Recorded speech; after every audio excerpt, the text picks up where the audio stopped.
अगर तुम हमेशा ये सोचते रहोगे ना कि मुझे नज़र लगती है, मुझे नज़र लगती है, या अगर मैंने कुछ बता दिया, कुछ दिखा दिया, कुछ अच्छा पहन लिया, कुछ अच्छा खा लिया तो नज़र लग जाएगी, अगर हमेशा ये सोचते रहोगे ना तो अपने ख़यालों के बंदी बनकर रह जाओगे। नज़र कैसे लगेगी? जो मेरी उदी का सेवन करेगा उसे नज़र कैसे लगेगी? हाँ, तुम कोई भी चीज़ जो कर रहे हो, जो तुम्हारे पास प्रचुर मात्रा में है मगर किसी के पास उसका अभाव है, उस व्यक्ति के सामने दिखाओगे तो निश्चित है कि शायद संभवतः उसके मन से जो आंसू निकलेंगे ना, या उसके मन में जो ईर्ष्या उत्पन्न होगी, उसका प्रभाव तुम पर पड़ेगा। पर वो तब होगा जब तुम जानबूझकर ऐसा करोगे। गलती से करने पर ऐसा नहीं होता। और ये सोचना कि तुम अच्छे से जियोगे तो नज़र लग जाएगी, इसलिए अच्छे से जीना छोड़ दोगे, ये बहुत गलत और ख़तरनाक भी सिद्ध हो सकता है। ऐसा मत करो। ऐसा करके तुम सिर्फ अपनी ख्वाहिशों को नहीं मार रहे हो, अपने परिवार वालों की उम्मीदों को, ख्वाहिशों को, खुशियों को भी मार रहे हो। क्या फ़ायदा कमाने का जब उस कमाई से खुशी ही नहीं आ पा रही है? तो ये नज़र लगने की जो बात है ना, इसे अपने मन से हटा दो। जितना डराओगे ये ख्याल उतना डरावना सा प्रतीत होगा। तुम अपने आस पास देख लो, हर इंसान के पास देख लो, तुम जहाँ रहते हो कम या ज़्यादा हर कोई वैसा ही जीवन व्यतीत कर रहा है, थोड़ा कम या थोड़ा ज़्यादा। हर किसी के पास उसी तरह की नौकरी है, हर किसी के पास कुछ अच्छे कुछ बुरी चीज़ें हैं। तो इतना घबराने वाली कोई बात नहीं है।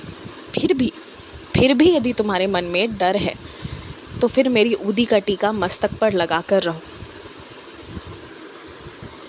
याद रखो, बीमारी के पीछे सबसे बड़ा कारण क्या होता है पता है? जब इंसान का मनोबल टूटने लगता है। बाकी जो भी चीज़ें हैं वो तो हैं, लेकिन अगर अपना मनोबल बढ़ाए रखोगे, आत्मविश्वास दृढ़ रखोगे ना, तो कोई संकट, कोई बीमारी आएगी नहीं, और अगर आई तो तुरंत चली भी जाएगी।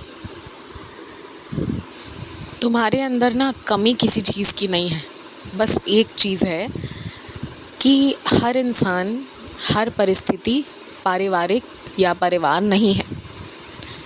तो कुछ जगहों पर ना सिर्फ और सीधे जो असल बात है, जो मुद्दे की बात है ना, वो भी करना ज़रूरी होता है। घुमाओगे फिराओगे 4 बात 5 बात, और जो कहना था वो ही नहीं कह पाए, ये नहीं होना चाहिए। ये दर्शाता है कि आत्मविश्वास की कमी है। और याद रखो, दफ्तर को या फिर दुनिया भर के बाज़ार को तुम पारिवारिक माहौल नहीं बना सकते।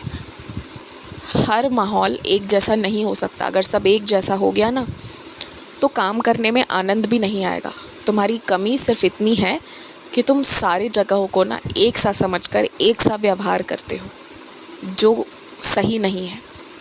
कुछ जगहों पर कम बोलना ज़रूरी है, और जहाँ बहुत कम बोलकर काम करना ज़रूरी है वहाँ बहुत कम बोलो। चेहरे पर मुस्कुराने से भी अगर काम हो जाए तो उतना ही करो। कुछ जगह पर कम शब्दों का प्रयोग करके ज़्यादा आराम से अपनी कुर्सी पर बैठ सकते हो। अगर कोई बड़ा से बड़ा नेता भी तुम्हें परेशान कर रहा हो ना, या बड़े से बड़ा धनवान, या जिसके पास किसी भी मामले में तुमसे ज़्यादा शक्ति है, तो भी याद रखना, ना तो वो मुझसे बड़ा है और ना तो वो मौत को पराजित कर सकता है। मिट्टी में ही मिलना है उसको भी, सभी को। तो किसी से डरने या घबराने की ज़रूरत नहीं है, और ना ही मौत से खौफ खाने की ज़रूरत है। कोई असमय नहीं मरता। सबका जो उचित समय है ना, वो उसी में जाता है। तुम्हारी दृष्टि में वो असमय हो सकता है, पर ऐसा नहीं है। तुम्हें अगले 1 साल में अपने घर में क्या क्या चाहिए, वो सारी चीज़ों को लिख लो। जो महंगी चीज़ें हैं ना उसे ऊपर की ओर लिखो, और जो सस्ती चीज़ें हैं उसे नीचे की तरफ लिखो। और जो तुम्हारे पास मिलता जाए, बस उस चीज़ के आगे तुम घेरा लगाते चलो, चमत्कार होगा, तुम्हारे हिस्से का चमत्कार होगा। खुश रहो।